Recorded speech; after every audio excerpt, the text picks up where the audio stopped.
जब कर्ण ने श्री कृष्ण से पूछा मेरा क्या दोष था, जरूर जानिए श्री कृष्ण का उत्तर।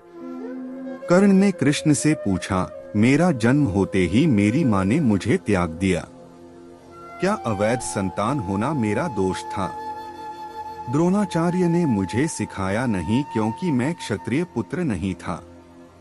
परशुराम जी ने मुझे सिखाया तो सही, परंतु श्राप दे दिया कि जिस वक्त मुझे उस विद्या की सर्वाधिक आवश्यकता होगी मुझे उसका विस्मरण होगा, क्योंकि उनके अनुसार मैं क्षत्रिय नहीं था। केवल संयोगवश एक गाय को मेरा बाण लगा और उसके स्वामी ने मुझे श्राप दिया, जबकि मेरा कोई दोष नहीं था। द्रौपदी स्वयंवर में मेरा अपमान किया गया। माता कुंती ने मुझे आखिर में मेरा जन्म रहस्य बताया भी तो अपने अन्य बेटों को बचाने के लिए। जो भी मुझे प्राप्त हुआ है दुर्योधन से ही हुआ है, तो अगर मैं उसकी तरफ से लड़ूं तो मैं गलत कहाँ हूँ? कृष्ण ने उत्तर दिया, कर्ण, मेरा जन्म कारागार में हुआ। जन्म से पहले ही मृत्यु मेरी प्रतीक्षा में घात लगाए थी। जिस रात मेरा जन्म हुआ उसी रात माता पिता से दूर किया गया। तुम्हारा बचपन खड्ग, रथ, घोड़े, धनुष्य और बाण के बीच उनकी ध्वनि सुनते बीता।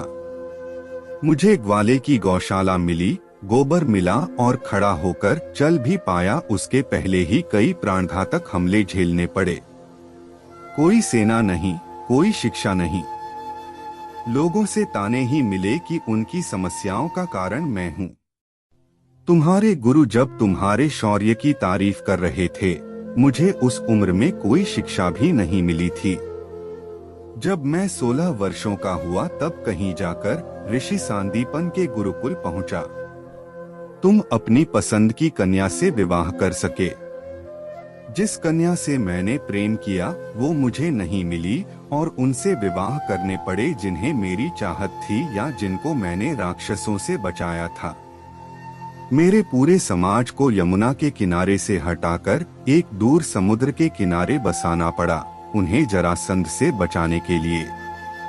रण से पलायन के कारण मुझे भीरू भी कहा गया।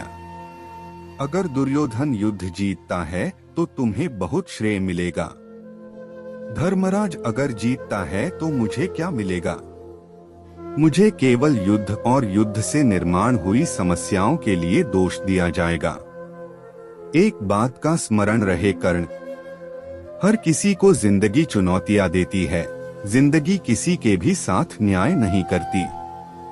दुर्योधन ने अन्याय का सामना किया है तो युधिष्ठिर ने भी अन्याय भुगता है। लेकिन सत्य धर्म क्या है यह तुम जानते हो।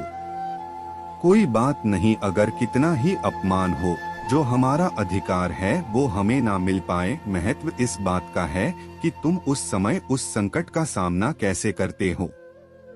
रोना धोना बंद करो कर्ण, जिंदगी न्याय नहीं करती इसका मतलब यह नहीं होता कि तुम्हें अधर्म के पथ पर चलने की अनुमति है।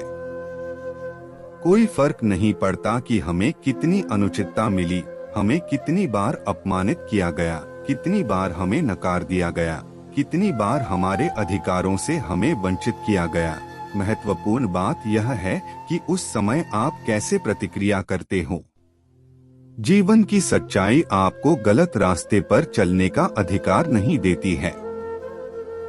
हमेशा याद रखें, जीवन कुछ बिंदुओं पर कठिन हो सकता है, लेकिन भाग्य हमारे पहने हुए जूतों द्वारा नहीं बनाया जाता है, बल्कि हमारे द्वारा उठाए गए कदमों द्वारा बनाया जाता है।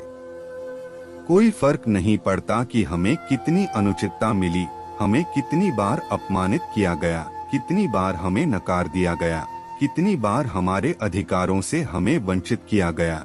महत्वपूर्ण बात यह है कि उस समय आप कैसे प्रतिक्रिया करते हो। जीवन की सच्चाई आपको गलत रास्ते पर चलने का अधिकार नहीं देती है। हमेशा याद रखें, जीवन कुछ बिंदुओं पर कठिन हो सकता है, लेकिन भाग्य हमारे पहने हुए जूतों द्वारा नहीं बनाया जाता है, बल्कि हमारे द्वारा उठाए गए कदमों द्वारा बनाया जाता है।